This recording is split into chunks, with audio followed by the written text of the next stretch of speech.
Good news. Brett woke up with a huge pain in his left shoulder from sleeping in a stupid position on the couch all night. He sits up to rub his shoulder. It's dark outside. He searches for his phone somewhere on the floor near the couch. 4 a.m. What a horrible time to wake up. He gently shakes Eddie's shoulder. Eddie, you have to go sleep in your bed. You will have pain tomorrow. Eddie? Eddie sits up, half asleep, so Brett takes him by the hand and guides him to his bedroom. Then he stumbles his way back to get his pillows from the couch and returns to his own room. Even though he didn't make the bed, he just flunks on top and goes to sleep immediately. When the sun wakes Eddie up later, he is confused at first. He remembers watching a movie, and now he is sleeping on his bed? He lies in bed for a while, looking at the majestic Table Mountain with the sun creeping up on one side. The city below looked peaceful, with very few cars moving around. He gets up to use the bathroom and go make some coffee. As he passes Brett's room, he peeks inside. Brett was sprawled sideways on the bare mattress with his head buried in the pillows. The sun rising through the window paints golden streaks over Brett's face and hair. Almost like an angel, he thinks to himself. He makes 2 cups of coffee and then brings them to Brett's room. He places it in the floor. He removes the laundry from the chair and floor and puts it on the foot end of the bed. Then he moves the chair next to the bed and puts 1 cup of coffee on the chair. Brett, he says gently. Breddy, wake up. I brought you some coffee. Brett slowly opens his eyes, then stretches out like a cat and turns around. Too early. Dude, wake up, or I tickle you, Eddie warns. No, Brett mumbles as he buries his head deeper into the pillows. Okay, I warned you, Eddie smiled as he pokes 1 finger into Brett's ribs. That did the trick. Brett yelps and sits up immediately. Dude, that's cruel, he says as he smacks Eddie with a pillow.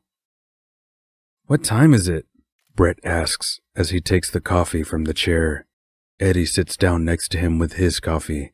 When I checked a few minutes ago, it was 8, he says. How did I get to my bed last night? The last thing I remember was watching a movie. Brett takes a sip of his coffee and says, I woke up at 4. I brought you to your room, even though it seemed to me you were walking in your sleep. Now I know that you were, he laughs.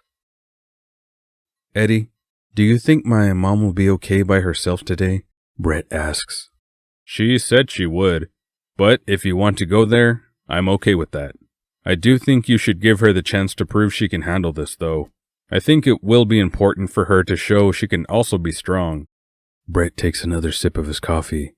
I guess you are right. I'm sure she will let me know if she needs help with anything. Let's make some breakfast, Eddie says as he gets up. Brett follows him to the kitchen. He doesn't like the kitchen. It's small and strange and still very empty. They didn't have any pots or pans, so they ordered some ready-made pancakes when they did the grocery order. 30 seconds in the microwave is all it takes. Brett searched in the cupboards for the syrup they got, whilst Eddie heats up the pancakes. Dude, where did you put the syrup? He asks. In the fridge, Eddie replies. Brett opens the fridge. No syrup. It's not in the fridge either, he says, slightly irritated by now. Eddie opens the fridge and shows him the condiment drawer in the door of the fridge. You're welcome, he says. As they sat at the strange kitchen table eating, Brett gets a message on his phone.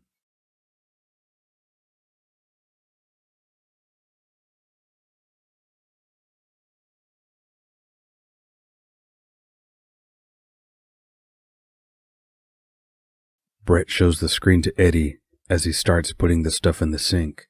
They can clean it later. Each rush to put on clean clothes. It's extremely wrinkled, but at least it's clean. As they get ready to leave, Eddie sees the panic in Brett's eyes. He puts a hand on Brett's shoulder and says, "Breddy, relax. I'm sure it's nothing serious. Look at me." Brett turns to look at Eddie. "Breathe," he tells Brett. "Slowly. Again," he says. "Feel better?" Brett nods and smiles. He does actually feel more calm as they make their way downstairs to go catch a bus. When they reach the shop, Brett hardly recognized it. There were at least 10 people in blue coveralls, packing stuff, sealing boxes, and moving boxes to trucks waiting outside. "Ma," he says, "what's going on?" His mother looks up from the paperwork she was discussing with a man in a very grand suit. Brett, Eddie, you came. This is Mr. Williams from the law firm you contacted. Brett shakes his hand. Eddie nods with a smile. I called them yesterday after you left and we had a long discussion. We decided to close the shop and keep the goods in storage to sell later. Brett was surprised. I'm tired of the shop and we definitely don't need to run it for income or anything. It's time to let it go. She says. We found something. She says. Come with me. Brett and Eddie follow her to the back storeroom. Brett could hardly believe his eyes. The boxes he shipped from Singapore, unopened, stuck in a corner, with some others he can see were shipped from China. "How are they here, Mom?" Brett asks. She shrugs her shoulders. I'm not sure. I guess they got delivered sometime back when I wasn't home, and your dad might have thought it was stock for the shop and told him to bring it here. Brett gives her a hug, almost crying. "Thanks, Ma. I'm so glad you found it." Let's go have some coffee, then I'll tell you everything that happened yesterday and today, she says. They walk out to the front of the shop, where she takes her handbag from behind the checkout. We will be back in a while, Mr. Williams, she says.